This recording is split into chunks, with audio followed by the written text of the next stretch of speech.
Hi, I'm Gideon Marcus, creator of galacticjourney.org and journeypress.com, and you're listening to Two Geeks Talking. Hi, I'm Lorelei Ester, illustrator for the Keetra Saga, comic artist and fan artist, and you are watching Two Geeks Talking. Hi, I'm Janice Newman. I'm author of The Eighth Key and At First Contact, and editor of the award-nominated fanzine Galactic Journey, and you're watching Two Geeks Talking.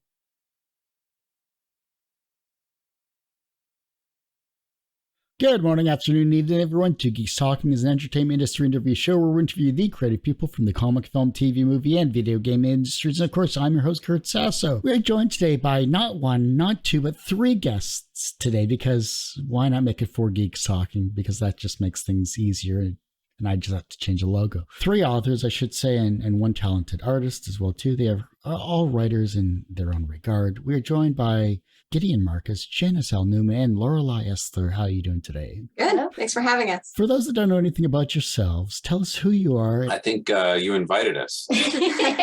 Otherwise, we're in the wrong room. I guess I started the geeky journey, although maybe we can call it a nerdy journey since we can make that distinction. Although back in 1967, we had neither of those words. The only one we had was dork. The word geek existed, but it was not used in the same way that It's someone who bit the head off of chickens. Right.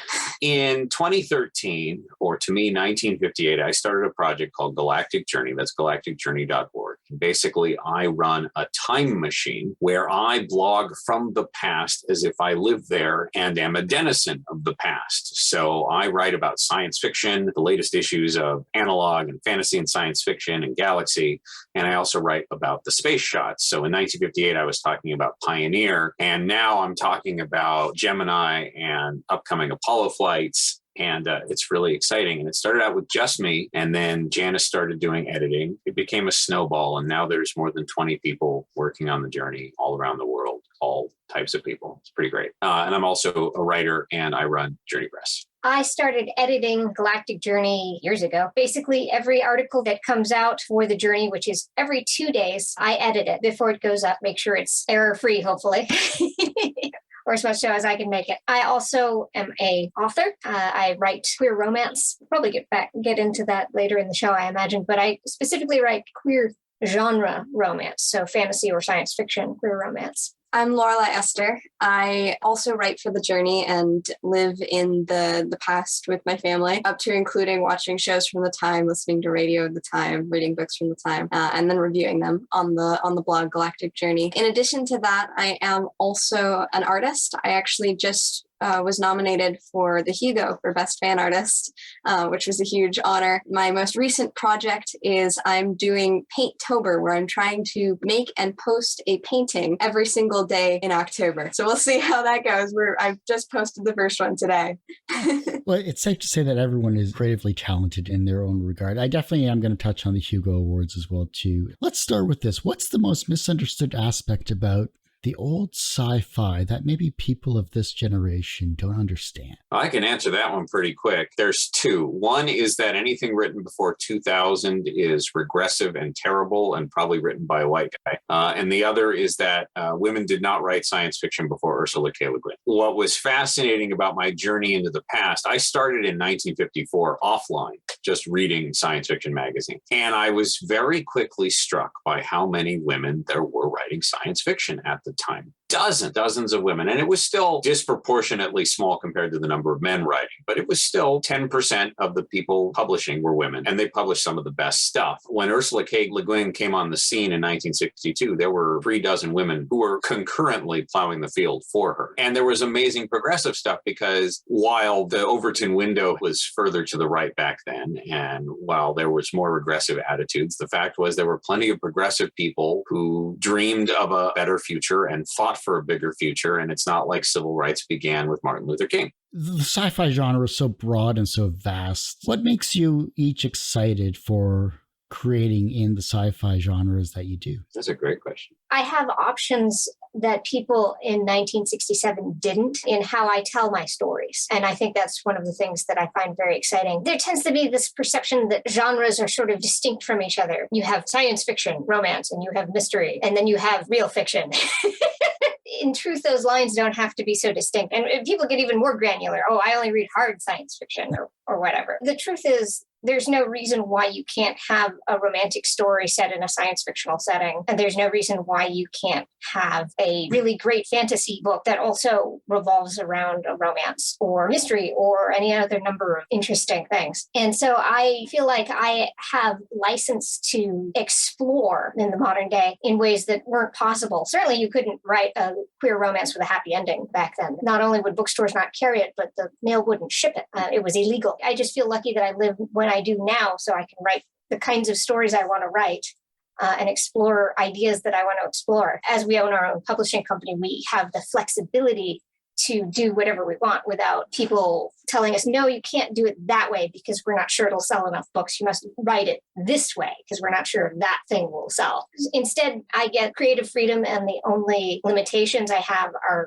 those that I put on myself or that we determine for ourselves. And I think that's a lot of fun. I love to write. I knew I wanted to be a writer because I worked in a corporate America for a while. And the day I gave my resignation to my last position, I wrote 1,000 words of my first novel. So I would say that the thing that excites me the most about drawing and sci-fi and fantasy type art is just the freedom it gives you. I wrote in my sketchbook on the first page, I want my art to instill an instinctual emotion in the viewer when they view my art. And I think that while you can do that with more realistic and grounded subjects, there's something very special about the freedom of exploration that sci-fi and fantasy art gives you, where you can not only explore realistic art, but in a completely otherworldly setting. I think the pulp masters are an example of this, of how evocative you can get with your art, even when it's portraying something totally alien. And I think that creates a really interesting set of feelings in the reader, where you have not only the feeling of whatever the piece is creating, but also that excitement of something entirely different that you're looking at as well. And that combination is so cool. I really like writing today. I would have liked writing back then too. The thing about science fiction is you are speculating about the future. And I write reasonably hard YA set in space. And that's my excuse to tell about all the latest discoveries about space that we have, particularly astronomy, because when people go to other planets in my books, I try to make it as accurate as possible and talk about, the exobiology article I read last week. Obviously, reading the story doesn't realize that I'm translating from, astronomy and astrophysical journals. They're just YA books, but it's fun for me. Looking at yourselves as creative people that you are, what is the hardest part about being creative in your respective fields? Is it the beginning, the middle, or the end of your process? For me, it's the end. It's always the end. When I'm between projects, there's a little bit of, what am I going to do next? And then there's a little bit of a stressful time. It's always the same. I think to myself, I want to create something new. I think about it or I talk about it with my family, and then I come up with something, and then I start writing something new. And usually for the first 10 or 20,000 words, I race through it and I'm doing great. And then by the middle, I may be starting to struggle. And then by the end, I'm like, I think this is where I want to go with this. I'm not quite sure what happens next. It's usually not the very end, but like that part before the end that I'm like, I start to get stuck or bogged down. Usually I have to talk about it and fight through it and figure it out. I always get through it and I make it good, but it's the end for me. So the funny thing is I've never really thought about it as a segmented process. You sit down and you make art and it's hard. But one of the struggles that I became aware of recently and that I've started to address and overcome is the fear of failing before you even start. I know a lot of artists struggle with the feeling that you aren't good enough to make this piece. You've got an idea in your head and you just know that if you try to put it on paper, it's not going to turn out the way you want it to. And that causes a lot of people to freeze up. I, to an extent, had that problem too, especially when it came to experimenting with new mediums. So that's part of the reason why I'm doing the Painttober challenge, is because I'm not a very strong painter. And I'm like, all right, I'm just going to do it for a month and see what happens. I actually didn't like the result of the first couple paintings I've done. And I think that's fantastic because it's only up from here. Like, I'm doing a service to my future self by failing now so that I can succeed in the future. And of course, what she calls failure, the rest of us call amazing. So, nobody has heard her or as higher standards than she does. I think that's like us as creative people in general. We're always our harshest critics, no matter who looks at our work. Absolutely. I was going to say, don't hate me because I'm beautiful. My problem is not the creative process. My problem all has to do with the business side of the work. As far as writing is concerned, because I have all my plots already done, I have a writing quota of 500 words a day, which I usually beat, and I just write every day, and then the book is done. Creating has always been very easy for me. And I think the reason why is I have been running tabletop role-playing games since I was 8. And writing and DMing are very similar processes. You have the universe in your head, you have a bunch of characters, and then you have to think fast on your feet to figure out what they're going to do. And that's just something I've been doing for 40 years now. So it's very easy for me. So creative, no problems. I don't have writer's block. I don't have any of those issues. I don't even really have imposter syndrome. I mean, I've got Larry Niven and Ted White reading my book right now. But I have tremendous imposter syndrome and insecurity about the business end of things, if you ever want to talk about that. But that's not as fun. Somebody's probably watching going, I really want to make it in this business. What do I do? And I'm happy to tell you about it. If we have time, we may touch on that, or we'll just have to have you back on, all three of you back on. That's fine. Whatever you want to talk about. Another interview. What is your creative kryptonite then? Or whatever the sci-fi alternative of kryptonite is. The thing that kills creativity, or at least productivity, I should say, is lack of time, right? I mean, a room of her own. It's all about having an hour or two of dedicated time to work. Thursday, I had set to finish editing part 4 of my latest book, and we had an issue. We had a crisis, and we had to resolve it. So that didn't happen that day. It's easy for me as a semi-retired person to say, oh, I just write 500 to 1,000 words every day. It's no big deal. But, if you're working for a living, then you might come home and be just completely drained and have nothing left but to watch television. And that's okay too. That is okay. I'm in a privileged position and I recognize that. What do you think? Oh, same thing. Time, absolutely. When the summer ended and school started for me and I had significantly less time to work than I did before, I'm like, well, there goes my full art curriculum I laid out for myself. It just comes down to finding the time in the cracks for me. And often like challenges and things are good for me because they just force me to sit down and do it regardless of whether I have time or not. It's like, I got to get it done today. And if I don't, well, then it's going to bleed in tomorrow. I'm just going to do it anyway. Yeah, that can get a little stressful and lead to burnout. It can lead to burnout. So it's about choosing moments when you feel like you can get into that state of mind too, and not pressuring yourself constantly. Sure, really how to answer that question. I don't know that I have one specific thing that is my kryptonite. I certainly have things I like to write, but more than other things, I'm much better at writing conversation than I am at setting. I have to be really careful or I end up with 2 heads in a white room, talking. I often find myself going back and saying, okay, no, wait, stop. Where are they? What are they looking at? What's around them? What are they smelling? What are they hearing? It's the opposite for a lot of people. Some people, they have such vivid mind's eyes that scenes are easy. Realistic conversation is hard. So it just depends on the person. For me, it's setting scenes is difficult. I have to consciously decide to do it because if I don't, 2 people talking in a white room. What was an early experience where you learned that language had power? Well, I can tell the story where I learned when art had power. Yeah.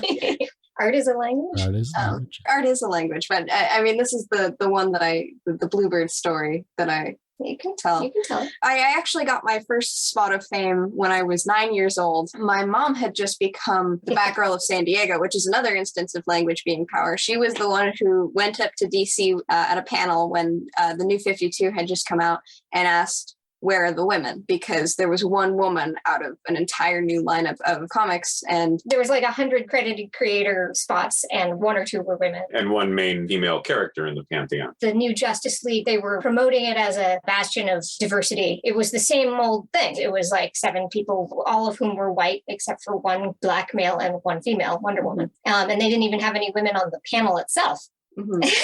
It was in 2011. So it was a long time ago. It's over a decade ago. It became a big deal for about 15 minutes. It may have had some lasting effects in terms of DC did start to bring in more female creators after that and started having a greater focus. DC animated series. Superhero Friends or something. Yeah, like it was that. the Superhero Girls show came out a few years later. And I remember specifically one of the higher-ups at the convention, one of the DC people actually specifically like talking to me about it.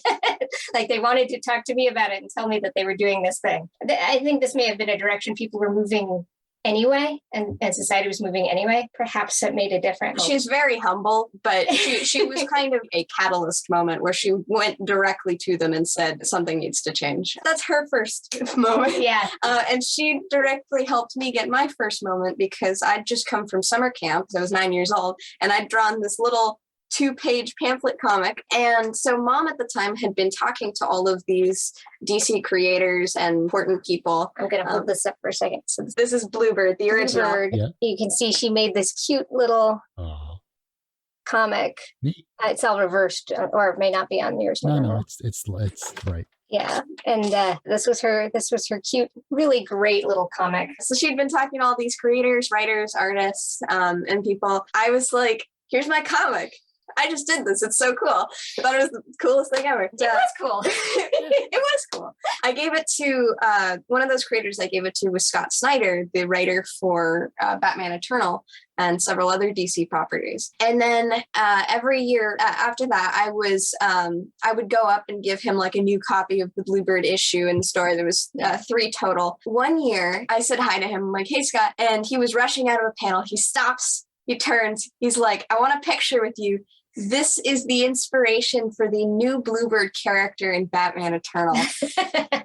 There was a new character that was added to the Batman comic called Bluebird, who was inspired by my little Bluebird comic, which I think Scott Snyder still has it on his desk. I hadn't really realized the importance of like who he was or the moment at the time. I just thought it was so cool that somebody liked my comic enough to base a character off of it. That was the cool part. And so I think the real power of art for me is the ability to inspire others. Like, even if you are arguably a lower level than somebody else, you can always inspire as long as you are being honest and doing what you love. And I think that's just really cool. To be clear, the character that Scott created is a different character. They are named Bluebird, but they're a different person. Lorelei actually years later drew a picture of the 2 Bluebirds meeting and gave it to him. And it was really cool. Awards and accomplishments are usually always nice to be nominated for and to receive here as well too. Now, the Hugo Awards are a wonderful award show, and they showcase great talent. How did being nominated for the Hugo Awards, what were your feelings towards that? Did you get to go to the shows? First, I want to point out that it is great. We are, of course, honored and humbled and delighted to have been nominated for the Hugo 4 times. But the thing that I cherish the most is my Space Cowboy Award, yes, which I got the one year I wasn't nominated for Hugo, and also the Rod Serling Award, which I got before my first Hugo nomination. Yes. Well, I suppose if we're talking about, typical run-of-the-mill awards, the Hugo's pretty cool. Lorelei, you've been double nominated. Why don't you talk about your experience with the Hugos? Well, when I first learned about the Hugos, I actually didn't know what they were. Like everybody else in America.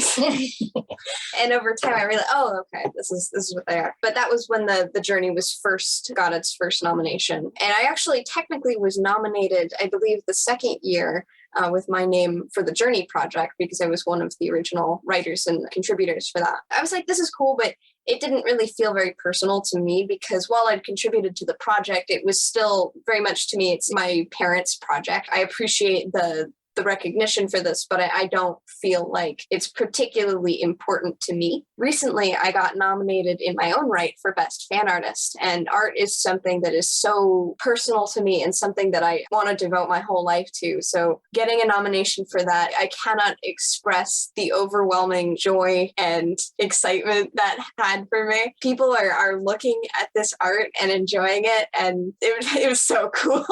I remember going up and seeing the email and just being like, this can't even be real. I think for me, the thing that the nomination did for me was it motivated me to create more consistently and post my art online more consistently, because before that, I'd been sort of lax. I had an online portfolio through social media, but I was like, I don't really need to maintain it. I was always creating, but never really sharing it or trying to improve that much. And that sort of sparked me. I'm like, this is it. I need to really start focusing and see if I want to make art into a career, because if I can be best fan artist, then someday maybe I can be nominated for best pro artist. So that's where it's directed me. Is I'm even more motivated now to create more work and inspire more people. I tease about the Hugos. The thing about a Hugo is if you get nominated for the Hugo, you often have an idea that it's coming, because it takes a lot of nominations to get on the ballot. And so your friends are like, oh, yeah, we're rooting for you. And it's like, awesome. So when you appear, and especially when you appear multiple times, you're like, okay, we've got a consistent body of work. We have fans. We can't expect to be on the ballot every year. But when we get on the ballot, it's cool, but it's not overwhelming. With the other two awards that I got, they were complete surprises. That's why they were so amazing. The Space Cowboy we got in 2020. Space Cowboy Books is a bookstore in Joshua Tree run by Jean-Paul Garnier, who is the head of the Science Fiction Poetry Association. He was he wanted to make a new award that recognized people who helped science fiction out. It's sort of like the Big Heart Award that the Hugos have. And he picked us out of the blue, and we were just blown away. And the cool thing about that award is the committee that determines who gets the next year's award is made up of people who have won it before. It becomes this cool perpetual thing. And then the Rod Serling Award came out of nowhere. Lorelei and I were watching The Twilight Zone as it came out 55 years ago. We didn't have air quotes back then. So, and we were just reviewing it. And Lorelei was even starting to add her tags to the articles. That was her start on the journey. And then the Rod Serling Memorial Foundation out of nowhere sent us a plaque saying, thank you for your excellent work. We're like, wow.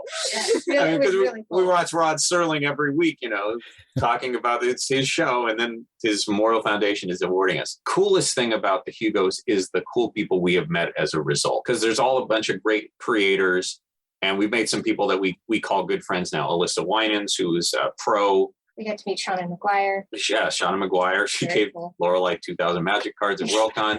Nice. The nicest person. She's so nice. And Olav and Amanda, the unofficial Hugo finalist blog. It's just so AJ Odasso, Rachel Cordasco, AJ Odasso. Just all these really cool people. We got to meet most of them in Chicago, and now we're friends. The gentleman from Nigeria. Donald. Yeah. Donald. Yeah, he's super cool. I've also won an award for one of my novels. I won the Rainbow Award for Best High Fantasy Gay Romance for my first novel, The Eighth Key. That was really exciting. For that award, you have to send in a sample of your work for the judges to review. I knew it was a distant possibility. I knew it existed, but I didn't think I would receive it. And so when I did, that was very exciting and very validating, particularly for a first novel. That was for The Eighth Key. Yeah, I've been... Nice. Sorry. I've been writing for a long time, but this was my first professionally published piece. We all have different things we want as creators, that we want our creations to do. And mine was, I just want it to be something that people could enjoy reading. And so it was so very validating, not just to receive the award, but to read the things the judges said about the book and why they liked it, why they chose it, what they enjoyed about it. That was a hugely validating experience as a writer. And it really helped motivate me to keep going. If I'd only gotten if I'd heard negative things, I would have been much more discouraged. And instead I heard positive things, and that really pushed me. And she was on the long list for the Astounding this year. For my second book. Best new author. Astounding is for the best new author. I got longlisted for my second book, Sienna. But it was because I brought this out last year, because you don't get nominated unless you have a new book out. No, it's just when you start. Oh. This was your second year of eligibility. I was also nominated under that name. I have two pseudonyms I write under. Smut name and clean name. Uh-huh. I always wondered about pen names used by authors. What is the draw to doing that, and why do some authors do that? For me, when I started writing gay romance novel that had sex in it, I didn't want my mom to know. And it's not that I was afraid of being disowned. I don't have that kind of family.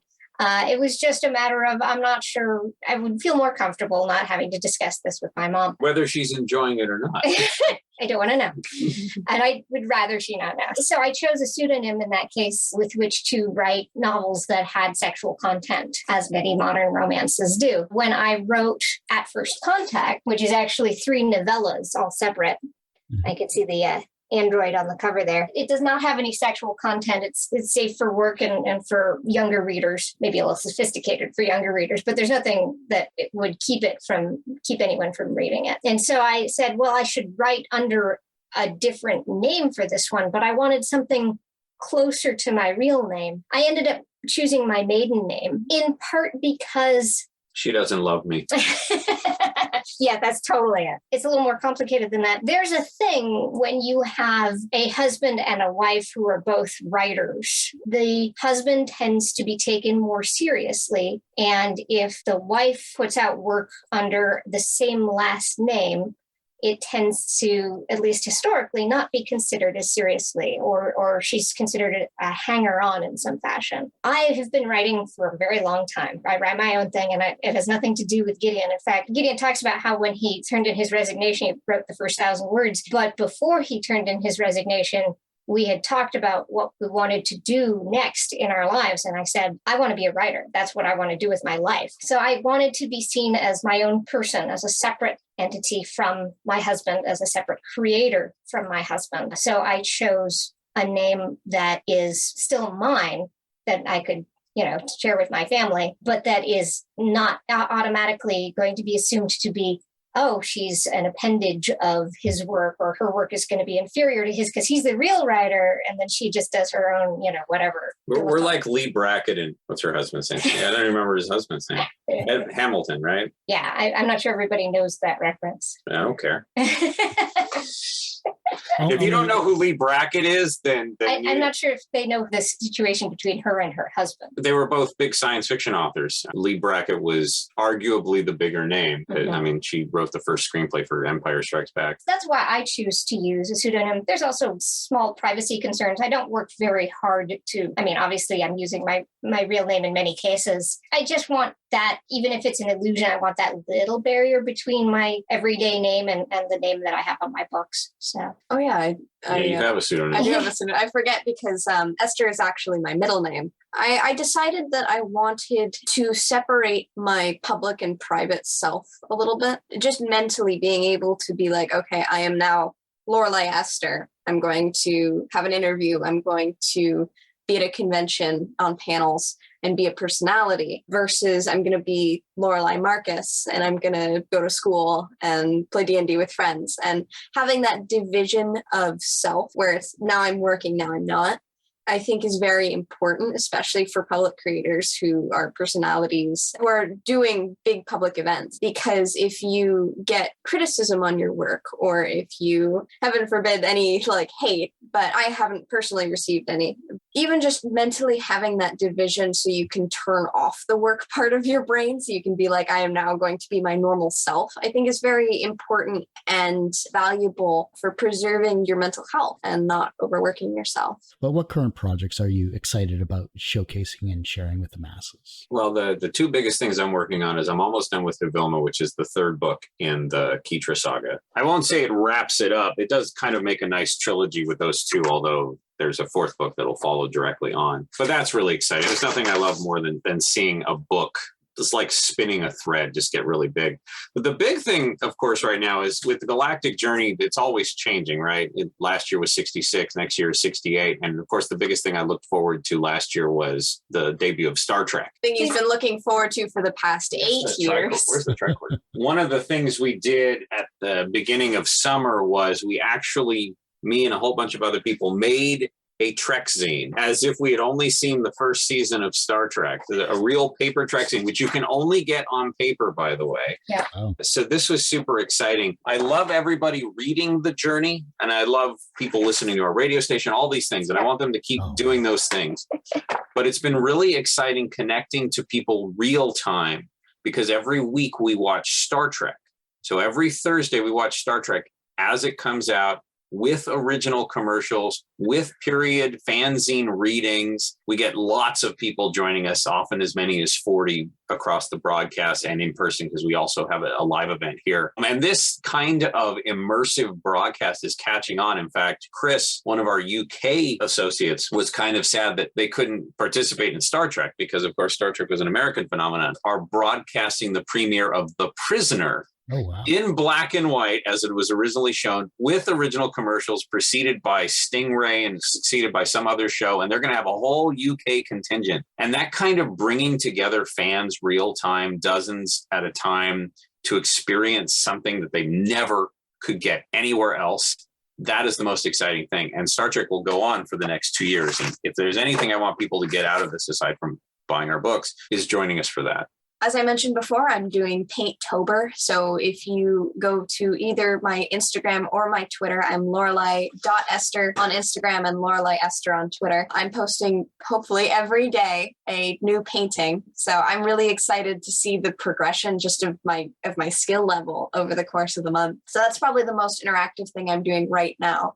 I'm also actually doing concept work for Rebecca Ink Partridge of alien designs for her new upcoming novel, which is really cool. And I don't know if those are going to be released publicly. I know she's released some of the preliminary sketches on her Facebook account, so you can probably go check that out if you're interested. I'm going to be starting the illustrations for Hivelma once he finishes writing it. So if you don't know, the whole Keetra saga is illustrated by me. So I'm going to be starting those. And we're talking about doing a re-illustration of the first book, because the first one I did when I was 15, and we're interested in doing sort of a deluxe edition with the new trilogy out. So I'm probably going to be working on that in the next few months, just continuing to draw and work. But that's the gist of what I'm working on right now. I have 2 books. One is finished and is with the editor now. The first one is a retelling of Snow White with a lesbian spin. So it's a little different. Maybe not what people are going to expect. Well, they will, because it'll say it on the back of the book. A lesbian retelling of the Snow White myth. Who gets with who might be a surprise to people. It's a whole new version of the story. And that is finished, and I'm really pleased with how it came out. And I'm excited to see what my editor thinks of it. And that should be coming out and everything goes as planned. June for Pride Month. Yeah. And that'll be under my Laura Weir name, my smut name. And then I actually also under that name have a sequel to The Eighth Key that is 90% done, but I'm still reworking parts of it. There were parts of it that just weren't up to my standards or my editor's standards. And so I'm going to be going through that and completely trashing some scenes and rewriting others to make it better. Hopefully that will come out the year after, 2024. It might be December. So either December 2023 or 2024, depending on how it goes. Hopefully I will be able to get that beaten into shape. And if I can't, then I'll write something else. Everyone has one person that inspired them on their path to where they are today. Who was that for you? One person inspired me. I can't possibly limit it to a single person. There's just way too many really inspiring, creative people out there. Some of my influences, Neil Gaiman was a big one, and Terry Pratchett, not only because of their amazing work, but the way they talk about writing, the way Neil Gaiman talks about writing, about creating, several times has made me want to write. He's one of many writers who says, if you want to be a writer, you need to write. More than anything else, more than workshops or classes. I took a creative writing course at my community college and hated it. One of the few classes I took at that school that I really didn't enjoy. I felt like, I couldn't be a real writer for many years. Neil Gaiman talked about how to become a better writer, to become a better creator, the one thing you have to do is write. That really pushed me to write. For my latest book, the Snow White one, I've always really enjoyed fairy tales. There was a fairy tale retelling by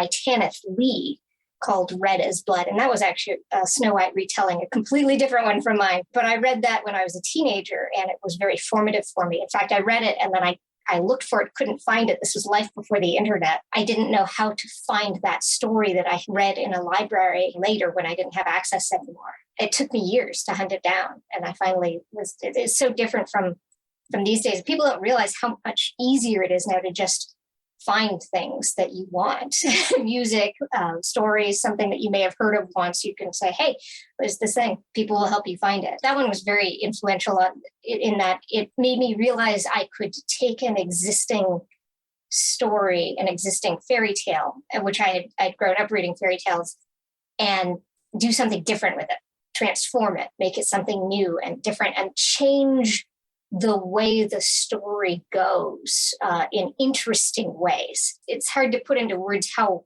revelatory that was for me, that you're allowed to do that. You're allowed to take an existing story that everybody knows and put your own spin on it. So it's something else. It's something new, and that's acceptable. So that was really exciting for me, and a huge influence on my current book. There's lots and lots of other authors I read growing up. Conan Doyle, a lot of great mystery writers, Dorothy Gale Sayers, who I read and enjoyed. So saying that, there's one person, and of course my husband was super, super supportive when I told him that I wanted to become a writer. So all of these are huge influences on me. Yeah, I want to say two more people, just really quick. Anne McCaffrey, actually Isaac Asimov. More information about his past has come out that influences the way people see him, and rightfully so.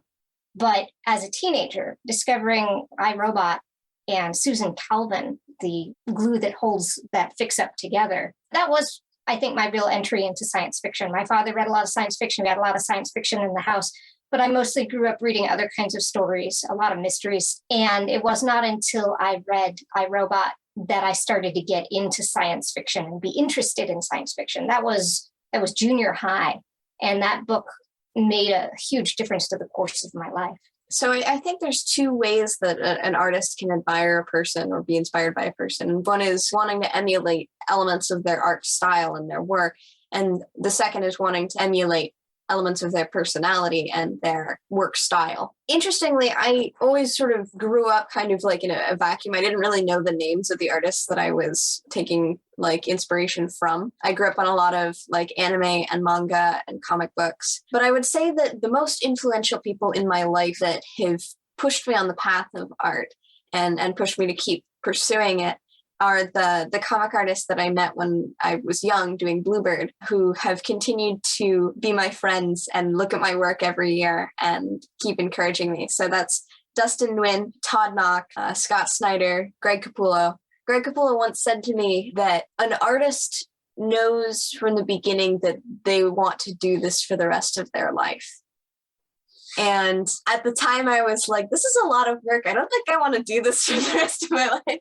I was about 10 years old at the time. And now I'm like, oh, no, now I get what he meant. You just can't escape it. It's a part of you. Not only do I want to emulate these artists' skill and excellent work, one of my historical references that I reference for painting is Kelly Frias a lot.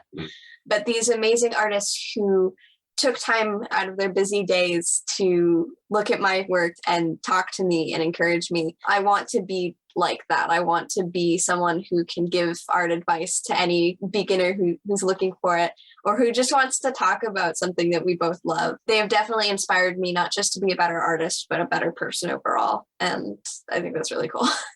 My inspirations were really easy. My father and my brother, both are one's dead, one's still alive, both attorneys, and both really wanted to write science fiction, and both wrote pretty decent science fiction that they never had the chance to get published. And I was surrounded by science fiction from an early age. And honestly, the one who first caught me afire after Edgar Rice Burroughs and L. Frank Baum was Larry Niven. And I just grew up with Larry Niven as just this guy who existed and wrote all these books that I enjoyed. And I wrote science fiction stories in high school, and then I went to work. I worked for a long time. And then I started the journey, and I felt like I really could not criticize. I couldn't review these people without becoming a published author myself so people could tell me how much my work sucked. And by that time, I had a few more inspirations like Zena Henderson and Cordwainer Smith. And for the rediscovery books, Judy Merrill was definitely my muse. The story has a fun ending. So I am now a published science fiction author, not just through our own company, but I've got, I think, 6 stories in print and various pro and semi-pro zines. So I exist. I'm a real person. I'm SFWA full member. I'm a person. This May, I got invited out to AbSciCon, which is a convention of exobiologists. 500 of the coolest, nerdiest people you ever met. And I gave a talk called Life is Groovy, Astrobiology in the 1960s. And so I name checked Larry Niven a lot because Larry Niven in the 60s was writing a lot of really cutting edge stories set in the very new science fiction we had just discovered with all the Mariner probes and stuff. And as I'm name checking Larry Niven, one of the people in the audience was Larry Niven. And then we went out for drinks afterwards, and he's a nice guy, and he's reading my book, and he might review it. And if he hates it, I'll let you know that too. From a professional standpoint, you are all very talented and published and amazing people when it comes to your creative processes. And of course, your work stands behind you to this day and continues online for that matter as well, too. So professionally, you're successful in that regard. Do you consider yourselves personally successful? I'm a solid C-lister. And I aspire to be a solid B- lister. Oh, so I remember after the Hugo nomination for Best Fan Artist, we did some research and we came to the conclusion that I'm the youngest person to ever be nominated for Hugo in the history of the award. And I remember sitting the day before the ceremony, looking at the dress I was going to wear for the award ceremony and thinking, man, if I win, I could make history as the youngest Hugo winner ever, forgetting already that I had already done it. That you'd already made history by being the youngest nominee ever. So I will say that in the words of Mike Nesmith, who in an interview, he talked about he was in an amphitheater playing guitar to an empty theater, and he was thinking to himself, someday I'm going to make it, someday I'm going to make it. And he was in the car on his way later to a concert where he was going to play in front of thousands and thousands of screaming fans. And he was thinking to himself, someday I'm going to make it. Someday I'm going to make it. I think this is a flaw. I think it's very important for people to routinely look back on what they've accomplished and appreciate it. Mike Nesmith. There's Mike Nesmith Of the Monkees. Of the Monkees. Yeah. Nice. And so I think I have absolutely succeeded and am successful and a small-time celebrity of some sort. And I want to acknowledge that and also acknowledge that it's never going to slow me down. I'm always going to return to what I love, and what I love is making art.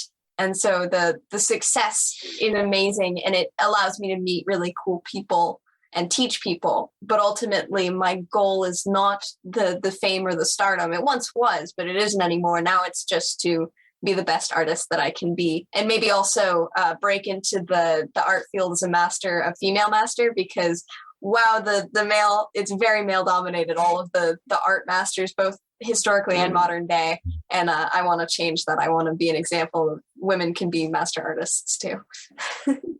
I'm reminded of that Ben Stiller sketch where he's being Bono from U2, and he says, not about the fame or the glamour, or the money, or the glamour, or the money.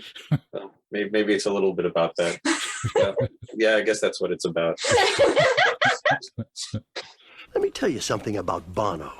The kid never stopped trying to make a buck. Worse than Danny Partridge. He was very materialistically oriented, and that's not what U2 is about. We're not about the glitz and the glamour, the money and the fame and the power and the touring and the money. Well, maybe we are about that a little bit, but well, I guess that is what we are about.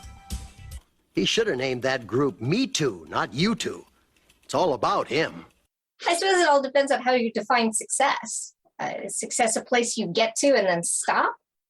Is success how do you measure it? Lorelei has issues with setting infinite goals that have no end point. And so I think success is this sort of vague and formless concept.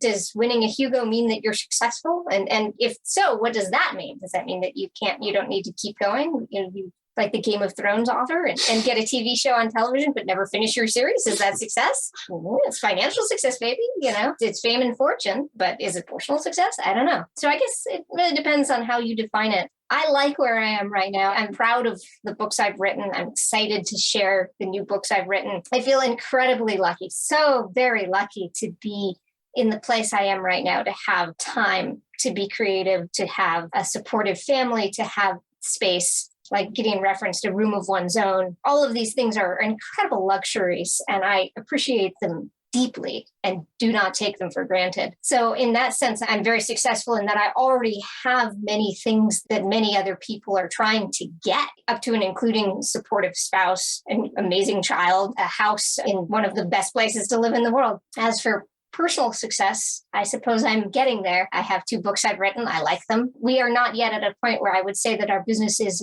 a business which we can live off of. We still have money that we have that comes from outside that we live off of, our day job, if you will. Being able to do what I do at all is a kind of success. Just having finished 2 books and published them is a success, I think. So I do feel successful in that I have accomplished what I set out to do. I became a writer. I am a writer. I can say I am a writer and mean it without being like, I have an idea. I'm a writer too. I have an idea. I want to publish it someday. I want to write it down someday. No, I've written 2 books. I've published them. They are out there. They're in over 200 bookstores, thanks to Gideon's help and his hard work. And so I'm a writer. That is a kind of success. Yes. So I do feel successful. The reverse of success is failure. How do you deal with your failures?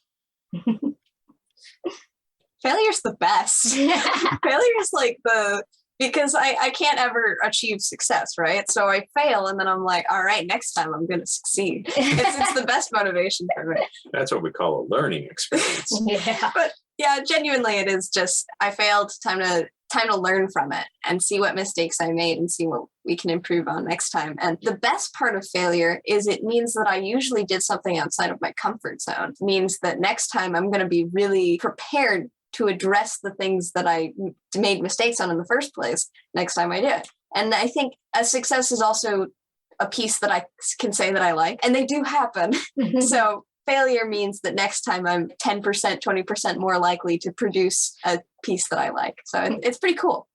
That's an interesting way of looking at it. When you start in a new medium, each time your level goes up like 10%. So that by the time you've done 10 or more pieces, you have a much higher chance of producing something you like. Yeah, absolutely. Well, and failure is like success, right? Is it a place you get to, or is it part of the process, right? You fail until you aren't failing anymore. You know, there was a time when we weren't in any bookstores. There was a time when we didn't have any awards. There was a time when we didn't have any books written. That doesn't exist anymore. My first 2 books I wrote when I decided I wanted to be a writer, neither of them will ever be published, most likely. One of them I might take the basic ideas. There's some good things in there, and I may rewrite it someday, or I may take some parts of it and transform it into something else, because there's good parts. There's good bones in there. I had to learn how to write well, particularly long-form novels, because that had not been something I'd really done before. My most recent one, the key sequel that I'm working on, I wrote, I think I was up to 60 or 70,000 words of an 80,000 word novel, and then I could not write those last 10,000 words. And I'm like, I don't know why I can't finish this. I don't know what's wrong with it. So I gave it to Gideon, and he read it and he said, there's some problems with this, you need to fix things. And I'm like, okay, that's why I was struggling, because there were some problems with it. And that's never fun. You want, your loved ones to be like, oh no, this is fantastic, but that's not how you improve. You don't want to put something, you either got to have really honest loved ones and be able to take it, or find somebody who isn't a loved one to give you the bad news. Keitra was a failure. At first. Keitra was a novella, and it was in third person, and it wasn't very good. And then I rewrote it in first person as a novel, and that's pretty good. I think all of us, when you fail, you try again. And it's that persistence, that perseverance that eventually leads to success. It's a luxury to have the time, the energy, and the financial situation to be able to do that. And maybe you don't make the exact same thing. If you write something, you're like, nope, this is not good enough. And then you move on to something else. You still have the experience of having created that thing. And that has value. There's a thing where people are like, oh, it has to be perfect first time out. And, artists are never like that, right? But the thing is, it will never be perfect first time out, because you have to learn how to do it. But the things you create along the way aren't necessarily bad. That Bluebird comic that we showed you, that was a child's work, child who had very little, art training, and it's very clear. It's still amazing. It's still really great. The expressions of the characters, the story, it's fun to read. It's worth looking at. It's worth reading. And while I'm not, as an adult, going to publish my early novels, I'm not sorry I wrote them. I'm not sorry I did them. They'll be inspiration for further work as I go along. So you just keep going. The younger generation is looking at your works and they're becoming inspired to be creative in their own way. The fact that you have a very talented younger generation with you currently is amazing in its own right. But the question is this: how can they inspire the generation that follows them? That's on you. We did our job. I think there is a certain extent where we have a larger population of people than we've ever had before. And to a degree, now the younger generation is starting to shrink just by birth rates, but we still have more people than we had 55 years ago. And with that comes, there is a percentage of that people who are brilliant, who are creative, who are going to want to do amazing things.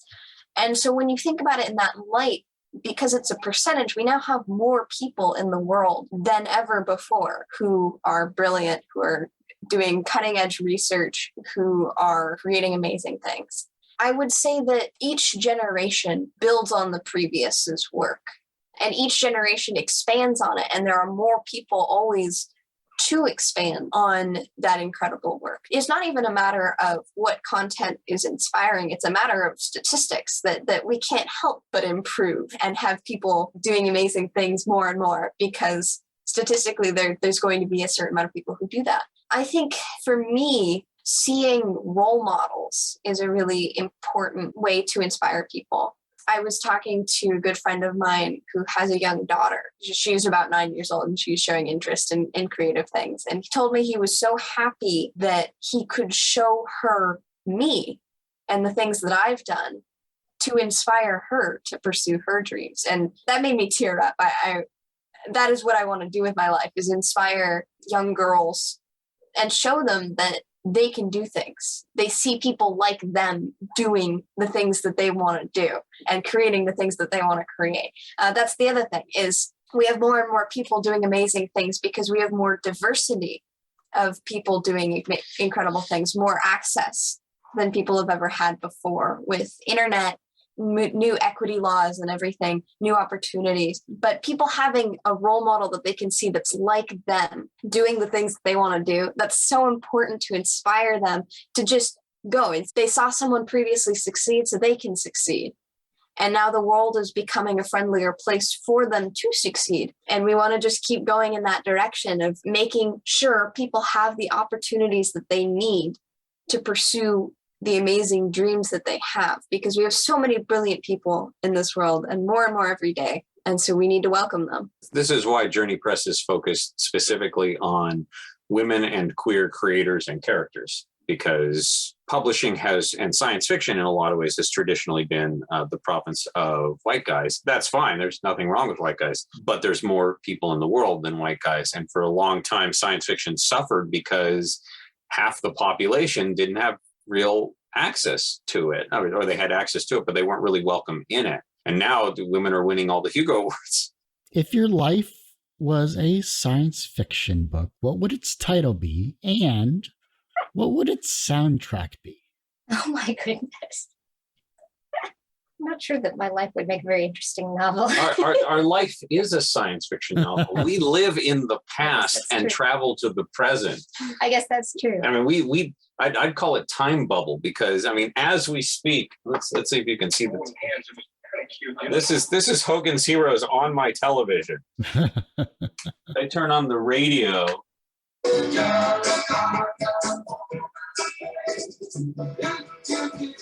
So it is the 60s in this house, whether we like it or not. Not just the 60s, but it is October 1st, October 1st, 1967, or as Chris would say, September 31st.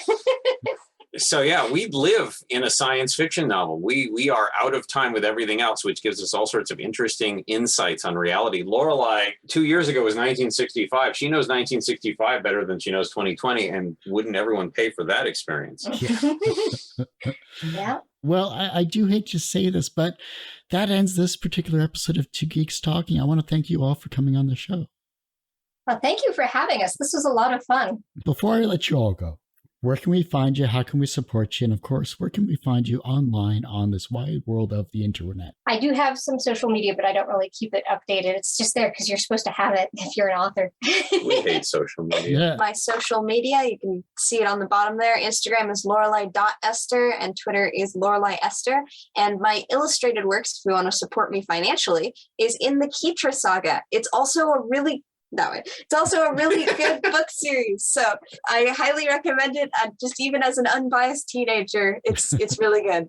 Really good. Yes. You can find those at journeypress.com as well as all of our other books or in your local bookstores. And if you get it from a local bookstore, you're actually likely to get a signed book plate with custom art that I've done on it and signatures by the authors. So support locals before online shopping because you actually get something out of it. You can always call ahead to the bookstore. If they don't have it at the moment, then they can order it in for you, and they can probably call us up and say, hey, could you send us some more book plates? We've sent book plates out to hundreds of stores across the country with art. They're meant to be stuck in the book, and they've got a custom image and our signatures as appropriate for whichever book we've But done. the most important thing is support your local bookstores because they're the literary hub of the community. They highlight new and unique creators and local people in a way that the evil river running through South America cannot. We made it our mission very early on to support local bookstores. So yes, you can go to journeypress.com. You can see our books, but if you want to buy them, even though this makes us the least money, at least per transaction, it makes us the happiest. Oh, and review our stuff. Please. On do the leave evil reviews. river in South America. Yeah. Please do leave reviews. That helps tremendously. And I want to differentiate between journeypress.com, which is our press where we sell our books. And it's not just our books. We, Marie Vibert, Erica Friedman, Tom Purdom, Roselle George Brown, and of course, all the amazing authors in Rediscovery. We are a real publishing house, not a mom and pop organization, but we also are published through it. We're also clients. But I want to differentiate between journeypress.com, which is worth a visit, and galacticjourney.org, our history project for which we were nominated for a Hugo 4 times. Olaf calls it the most ambitious science fiction project of modern science fiction. Right. And we review everything there. While the press has a very specific female and queer author focus, we work to highlight those people in Galactic Journey, but we also cover pretty much everything that comes out. You could conceivably and feasibly read all of the science fiction magazines, watch all the movies, watch all the main science fiction television shows, read all of the books. That's going to change pretty soon. We're reaching a point of inflection. But right now, We'll just get more reviewers. we don't have slots. We'll just start publishing every day. But right now we publish like every other day. You will find a new article on the journey, and it will be about something cool in the past. The fashion, the politics, the science fiction that was coming out back then, the TV shows that were coming out back then, like Twilight Zone, which we won an award for our coverage of. Janice just wrote an article on the Green Hornet, which is the other Caped Crusader show of the time. So good. So good. It only lasted a season, and I honestly liked it so much better than Batman. GalacticJourney.org. Join us for Star Trek. We want you. Please go to the journey. It's free. It will always be free. Check it out. See the work that us and our correspondents, we have people all over the world writing for us. It is worth seeing their work. There's some amazing people in there. Including Hugo Award winner Cora Buller. She essentially got 2 Hugos this year because it came in pieces. Oh dear. She's in Germany. Sarah Pinkster says hers came in pieces too. Oh no. Oh. Anyway, that's so sad. All right. And if you want to talk to me on social media, Twitter's the place you can find me as Gideon Marcus 9 or Journey Galactic. But honestly, the best place is our Discord server, which is Portal 55, and I can get you an invitation to that. And that's where we watch Star Trek. There's a link on the site. Yeah, if you go to the website, there's a link to the Discord server and you can talk to us directly. The website, galacticjourney.org. Yes. So yes, please do. And remember, best fanzine is spelled GAL. Well, like I said, that ends this particular episode of Two Geeks Talking. You can, of course, find this interview and 1,000+ others on our website, tgtmedia.com or twogeekstalking.com. That's the word 2, not the number 2. If you go to the number 2, you just haven't been paying attention for the past 15 years. I don't know what to say. But also on our YouTube channel, which is youtube.com/c/tgtmedia. That's a lot more updated than our website because I am only one person. Give me a break. And of course, as I say every week, everyone has a story to tell. It's up to me to help bring that out. Thanks for listening and watching on Two Geeks Talking.